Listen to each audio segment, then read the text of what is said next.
I want to personally thank and acknowledge some important leaders who have supported Invest Vancouver and have joined us today.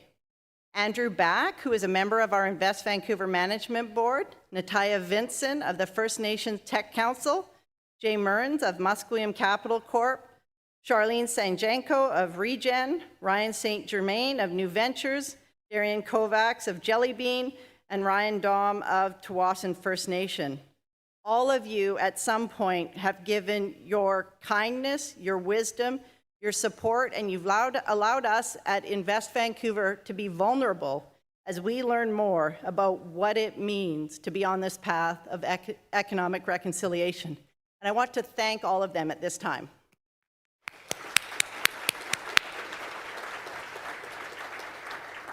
Invest Vancouver is the region's economic development leadership service. We're focused on attracting investment from foreign direct investment to create more high-valued jobs, such as the ones that Chief Smith spoke about in her keynote.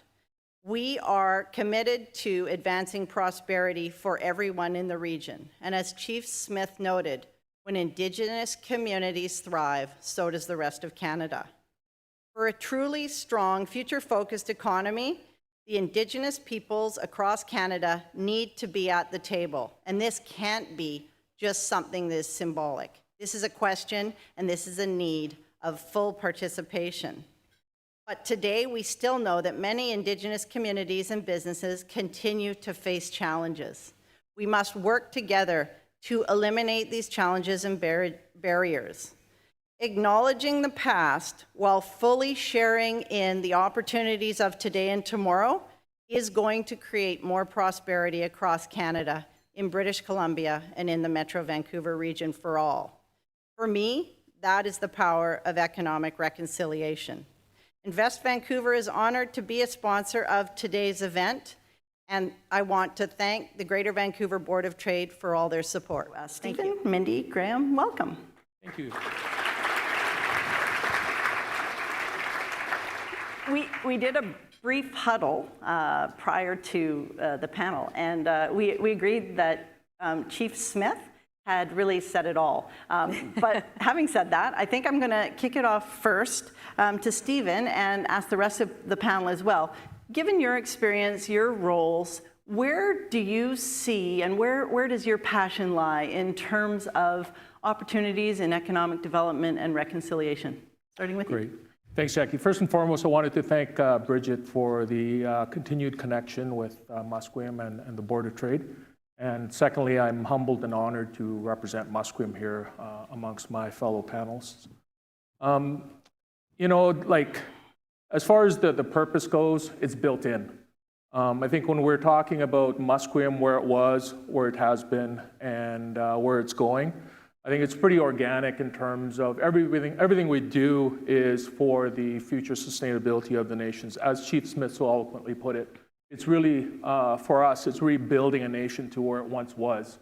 And really, it's everything from education and health and our elders and our housing.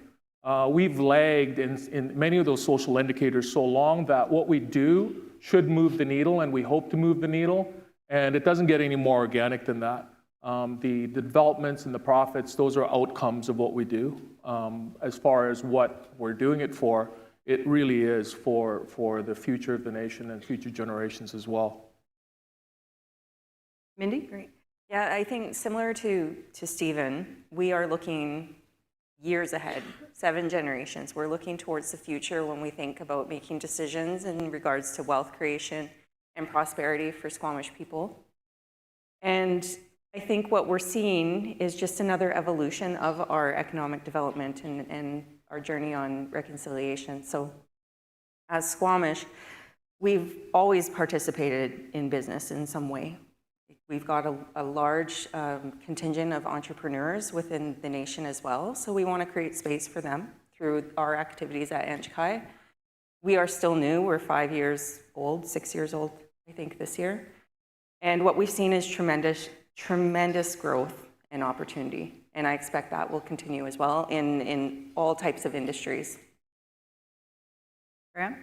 Oh, thanks, Mindy. Thanks for the question. I I think from our perspective, and well, my perspective on behalf of Katesy, Kwantlen, and Semyama, which is very, very similar to what we just heard here on the panel and from Chief Smith before, it is looking forward. It is multi-generational, and I'm humbled to be in a position where I now have to think that way.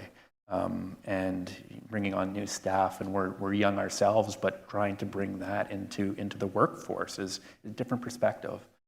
I very much appreciate it, and I'm absolutely looking forward to where we're going to go. Thank you. Mindy, something you said, I want to pull on a bit. You just talked about the opportunities that members are looking for, and I was really struck at an event I had attended, engaging with some of the youth, just how much interest there is in terms of the language, the culture, the art, and sport. Mm-hmm. How does that translate when it comes to economic development opportunities? And it's a great question.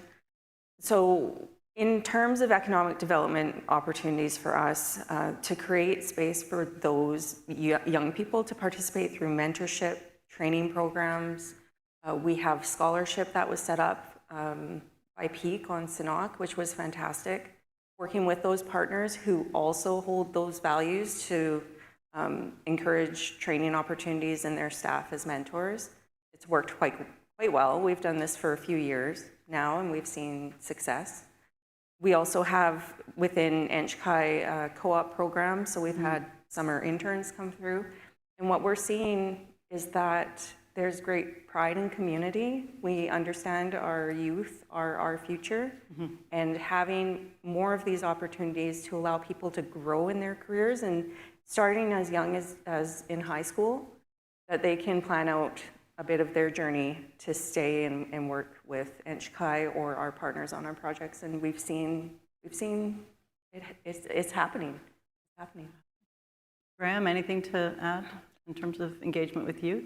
Yeah, well, one of our core functions is to inspire youth. So even when I heard Chief Smith come up and speak about her, you know, and this is her perspective, but when she was the 11-year-old girl walking by the bed, you know, the bed administration office, is in the work we do, we have to think of those individuals, right? Not just now, and not just, you know, people who are already in their careers, but how do you inspire? How do you bring supports to people 10 years from now or 15 years from now, so that we will have, you know, for the communities that Sacred Water serves, community members who can take those positions. And maybe they're not leadership, maybe it's art, maybe it's culture, maybe it's architects, maybe it's, you know, I heard a lawyer too. Like, these are wonderful things. So thinking about that, yeah, through our projects, the economic side for sure, but that social aspect is so very important. Stephen? Yeah, it's kind of ingrained in our DNA. As I said, every one of those aspects is equally as important as the outcomes of our development and some of our assets and the financial returns. More importantly, as far as our capacity building goes, which is one of our 4 pillars, and what brings to mind is within our development, we bring on member-owned businesses, member-affiliated businesses. Through the work where Jay heads up our business development side of things, there's numerous opportunities for our youth to get involved, as well as from the educational component. So the educational, the training, and in fact, Dennis here from Sauder, we've just been talking in terms of some pretty cool initiatives coming out of Sauder, and you know, those are all shaping the future, if you will, in terms of who's going to be running the business and who's going to be running our developments. So that's always core. And also with our industry partners and our relationships with the port and YVR, those are important aspects of the agreement. It's how do we build capacity within our nation today and tomorrow. Thank you. And I just want to remind everyone, slido.com, password prosperity. At a certain point, we'll get those questions up on the screen, so make sure that you're feeding the system. What you're saying, Stephen, really does lead into something that I have been challenged with. A 3rd-generation settler. My family came mostly from Northern Europe, predominantly Ukraine. They came from hard times, but I acknowledge that the hard times that my family as settlers would have experienced pales in comparison to what we have seen within Canada in terms of Indigenous communities. I have, as I said, appreciated the time I've spent with many of the leaders who joined us today. Jay had spent quite a number of hours with us sitting through what it means in terms of prosperity, in terms of reconciliation, talking to Darian in terms of workforce development, Charlene in terms of her strategic leadership, getting a sense, and I very much am coming to appreciate that trying to apply a cookie cutter approach or almost that colonial template is exactly what you don't want, that there has to be respect for the autonomy and the uniqueness that each community brings. Having said that, to sort of talk about the elephant in the room, for those of us as settlers who are sometimes not comfortable in understanding how to be most effective in this space, what advice would you offer?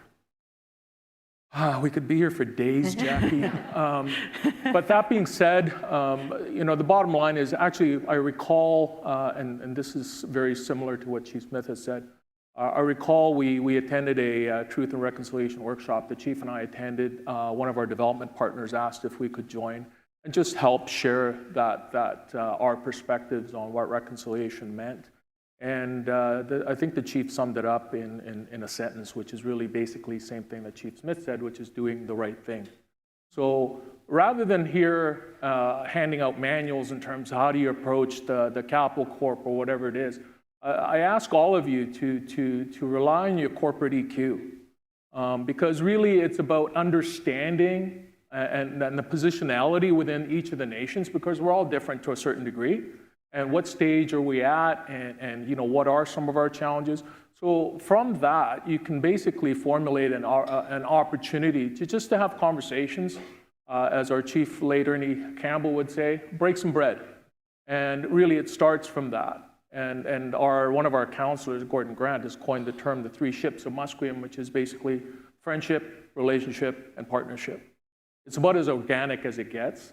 And I'm hoping, and I was shocked that this is the 14th year that the Board of Trade has put this on, but I'm hoping this just becomes more and more mainstream as opposed to there's some sort of mystique around it. So I just again, organically, the relationship will happen. Thank you. Graham? Yeah, following that, listening too, hearing what the communities need. I know there's lots of partnerships that start on the economic side going, oh, how do I advance my project if you're coming from the outside and saying this will benefit the nation, this will benefit the nation, as opposed to asking questions about what do the nations need. For me, for our group, it's a little more difficult because we're trying to balance that across 3 nations. So those needs may change a little bit, but at the end of the day, resilience, sustainability, innovation are all what they're all seeking. But taking that time to understand what the nations are seeking before you're trying to advance your own interests is kind of key and fundamental. So avoiding those checklists and quick meetings and going in, it's the 3 ships, it's the listening. And Mindy, what are your thoughts in terms of what's going to make a difference? How do we actually show up in a way that's effective, that builds prosperity going forward? I think there's a couple things, Jackie. I think it's being genuine and with your intent, being open to building a new relationship, and often that takes time.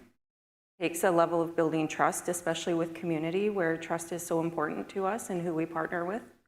Knowing that there's such a inherent tie between the passion and intent and the social objectives within economic development and transactions, that you can't separate those two for us. And actually learning more about the community, coming to events, learning more by speaking to people.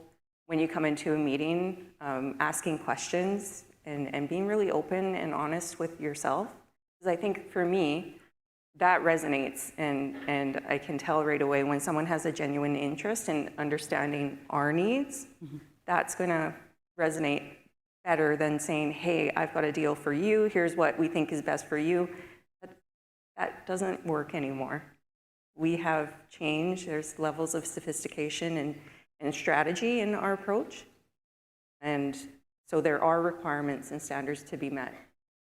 listening, understanding, taking time. Another thing I've heard is that sometimes the timelines that are set when outside parties are coming in wanting to advance something are too aggressive. Yeah, you have to have patience with the process and understand that because we have multiple layers of governance and authorization and ties back to council and our leadership and our boards, we have to respect those processes. I'd also say that what we've done, and it's probably similar to the other ECDEVs, is created a business development department made up of really senior leaders and experts, and some of them are here today at the Nch'ǩay table. And there's an opening, there's a way to learn more about us. If you're interested in business opportunities, we have a team that deeply understands our process and our policy and our needs, and that's a great channel to learn more about us. Interesting. Fabulous. And land, Mindy, I'll continue on the conversation here.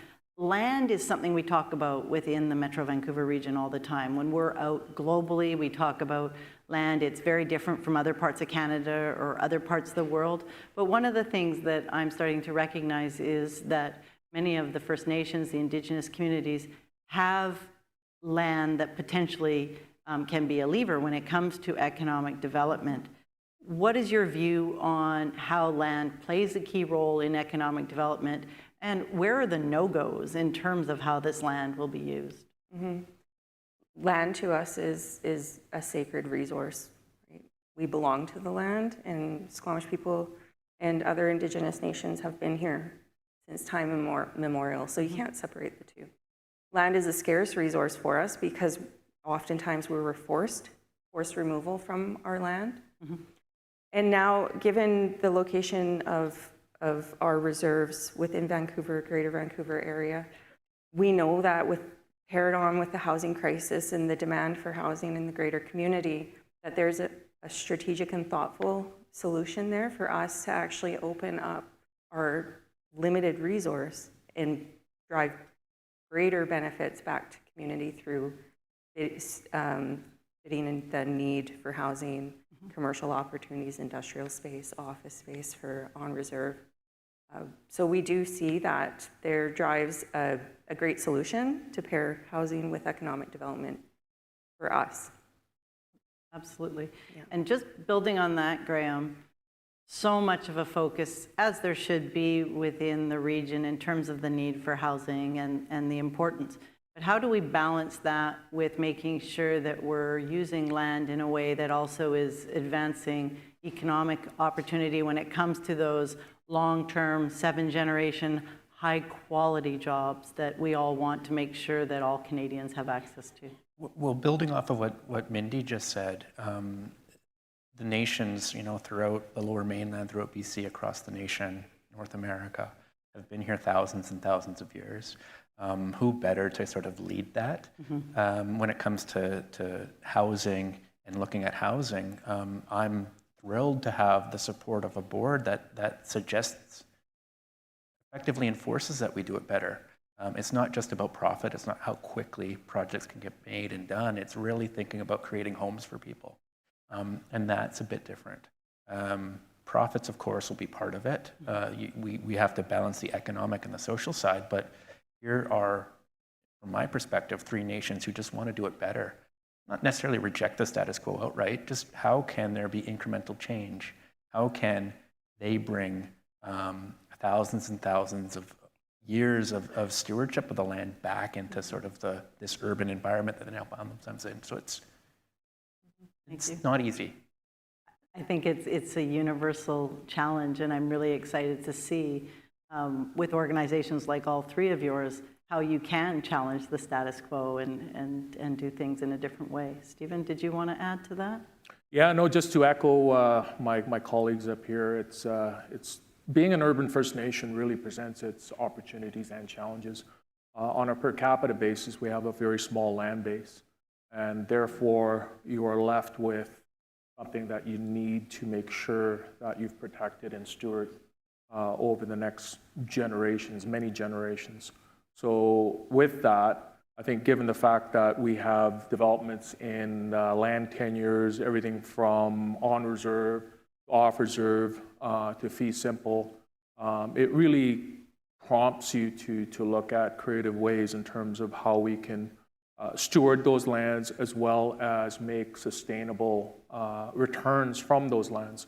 So that's why partnerships are really, really important to us, because we're not just contained to our own reserve with regards to development opportunities. I think given the scarcity, as Mindy said, of land, we judiciously look at what opportunities are presented via our partners and or other parties. Fabulous. I'm going to move into some of the Slido questions. And the third question actually builds on something that I had some curiosity about. In addition to government and the private sector, how can not-for-profit sector better support your organization with respect to Indigenous prosperity? And my question, just building on that, was we have a strong partnership program at Invest Vancouver that we promote. What are the best types of partnerships to make a difference? So maybe, Graham, I'll start with you this time. No, I saw that question come up. I love it. Oh, good. So maybe not Invest Vancouver, but we're working in partnership in sort of the shared territories. I know I didn't explain this. The shared territories of Keetsi, Kwantlen, Semiahmoo include generally Surrey, Langley, Maple Ridge, White Rock, and they aren't formal boundaries, but that's sort of just traditional territories. So when you hear people speak about that, so just for a bit of context. Back to the question, though, how can non-for-profit societies? Well, we're working in partnership with FRAFCA, which is a friendship center based out of Surrey, who does work for the Indigenous population. Specifically, they're looking at providing housing for the population that they serve, and in doing so, they're reaching back to BC Housing, CMHC for funding. Through that funding and through that development process, which we're supporting with Sacred Waters, we're looking at opportunities at the procurement level. So that society is receiving funding from the provincial government and saying, how can these benefits come back to the land-based nations? So that's a way that societies could do that from a housing society perspective, and I'm sure that could roll into the nonprofits too, who receive various levels of funding. How can you work with and partner with communities via their ACDEVs or the communities themselves? Mindy? Yeah, in addition to what Graham mentioned, Squamish has a not-for-profit housing provider for members, that's HEM Housing. So we work closely with them as well, and I could see that type of partnership actually being expanded into some of our other developments and areas as well. Stephen? Yeah, thanks for asking that question, Heidi, where we can share our live case with the Y specifically. We have a partnership with Townline and the YMCA on the 49th and Langara site. And it started off as a development project, but the more our teams, our respective teams met and had a chance to interact with Heidi and realize the reach of the Y, and all of a sudden the development is just one aspect of the relationship. There's some synergies with regards to community services. There's some synergies in some of the very innovative programs that the Y have implemented, and those can be directly applicable to Musqueam. And so, like I said, beyond business, that's where the beauty of relationships blossom, in the sense of you just don't know what other synergies there are. And I really look forward to, like I said, equally as important as development project, really look forward to how we can help build some of those programs and socioeconomic returns on behalf of Musqueam. I think what I hear is, from the not-for-profit side, when people are safe, they're healthy, they're fed, they're clean, a lot easier to focus in on those other important things as it relates to prosperity. 100%. I mean, if you don't have that, you don't have a nation. Absolutely. There's a great question here from an anonymous just saying, oh, did they take it away? No, there it is. Can you clarify the uniqueness of Métis citizens when it comes to economic development in BC? And Darian Kovacs from Jellybean and I, when we had met, had provided for me a great overview just in terms of the impact and the importance with respect to the Métis community. And I know that within Vancouver, we have one of the largest urban Indigenous populations. So as we should, there is a strong focus, of course, on the 10 First Nations, but what about those broader groups as well, who are, whose residence spans the entire country? And I'll throw that open to anyone who'd like to provide a response. I can try and take a crack at it. So our organization is rooted with 3 individual nations with their own needs. There hasn't been once where they've been exclusive and said, no, this will only be for a particular population. Resilient, they're inclusive, is just amazing. So from that perspective, yeah, we're talking about 10 First Nations, but Indigenous people from across Canada make their way to where there are opportunities. So, you know, whether it's through housing or other supports, I think that's open. Making sure people aren't lost as they move, absolutely. Mindy, Stephen? Yeah, I can share an example. On Sanok, we have an Indigenous priority workforce on site, so there's policy and planning that underlies our approach to ensuring that we've got a diverse workforce and we're uplifting Indigenous people. And we use the term Indigenous for a reason, because that's more inclusive.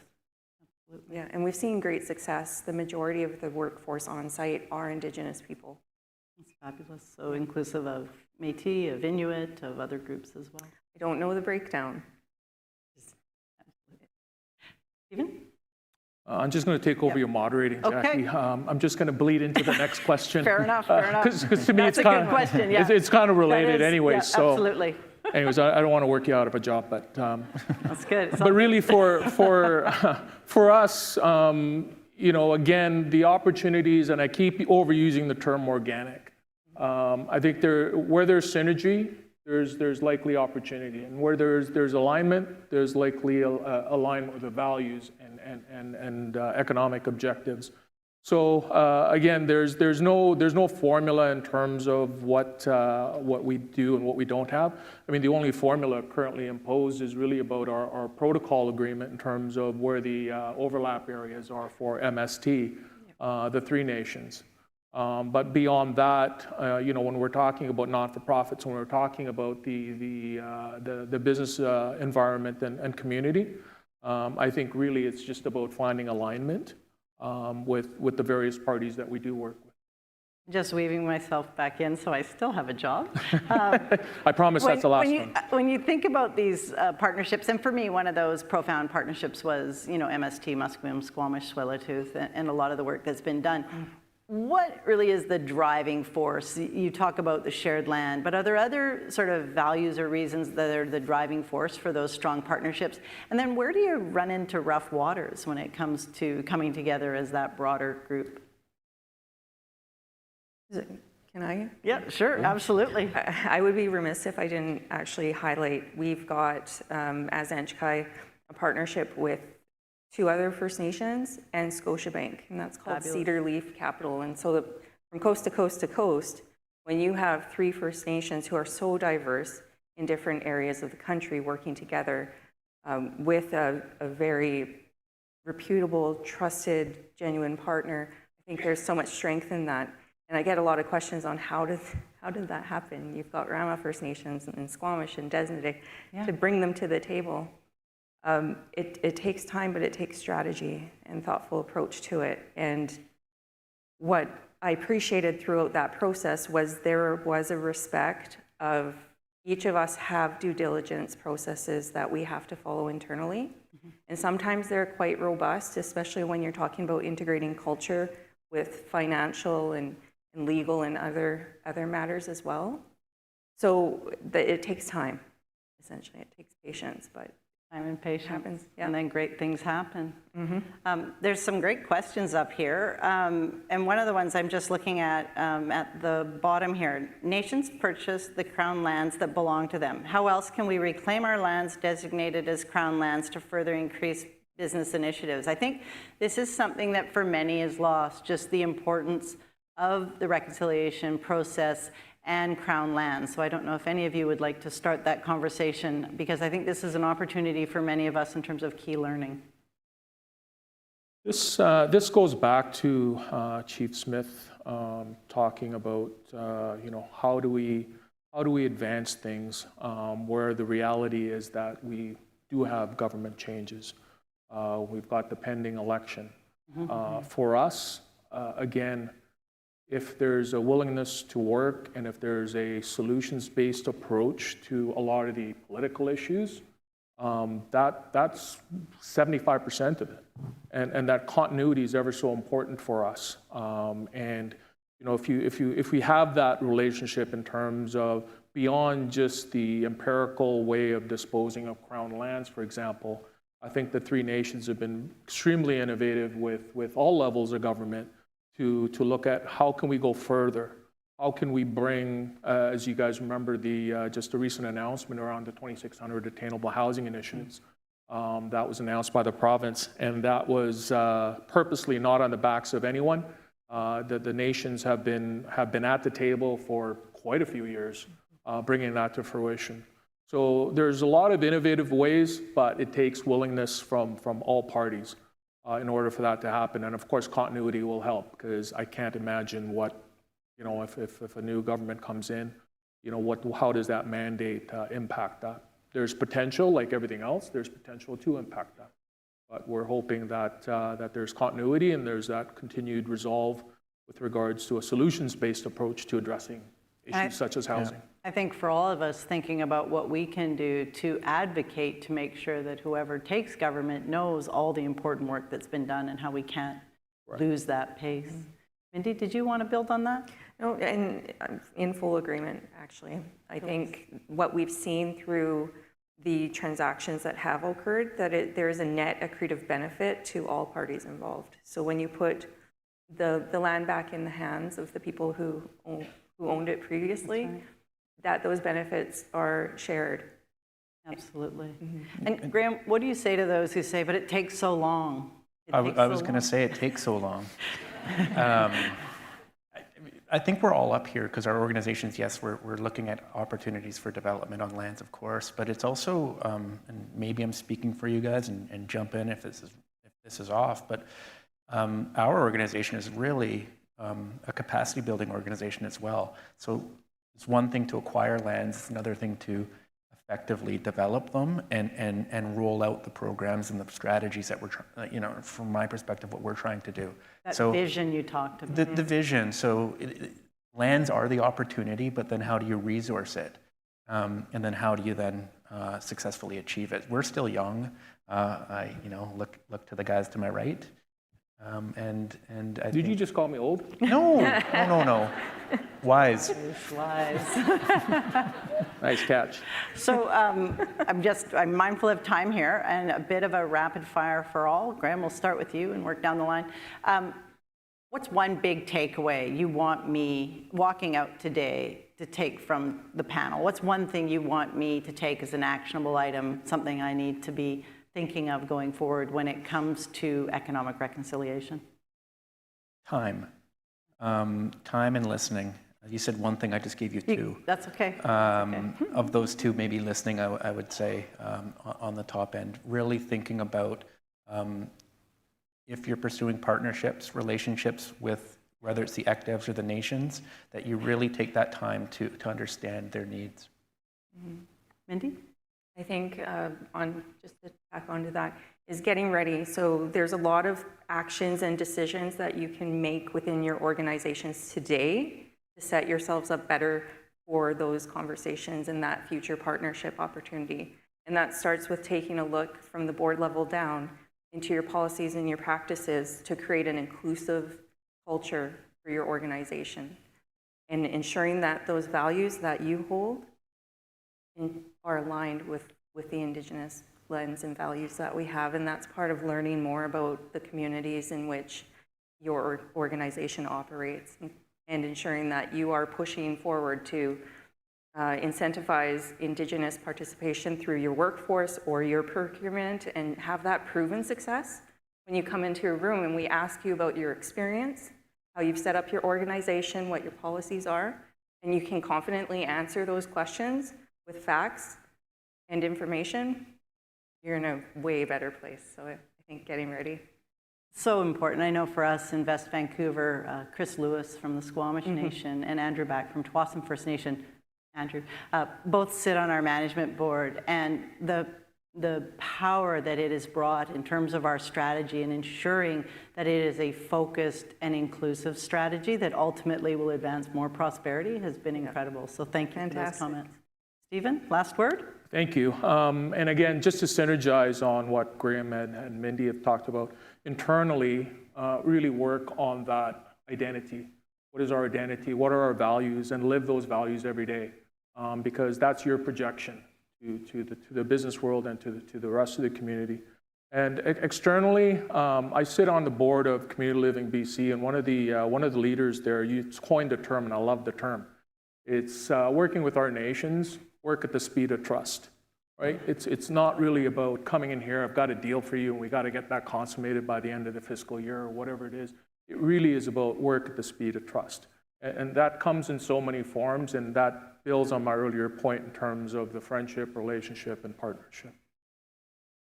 Relationships, friendships, partnerships, patience, these are all things that will be important attributes as we move forward. I want to thank the panel today for their wisdom and their advice, and I know you'll be around throughout the rest of the event to connect with people, and very much appreciate the synergistic expertise that you've shared. Thank you. Thank you.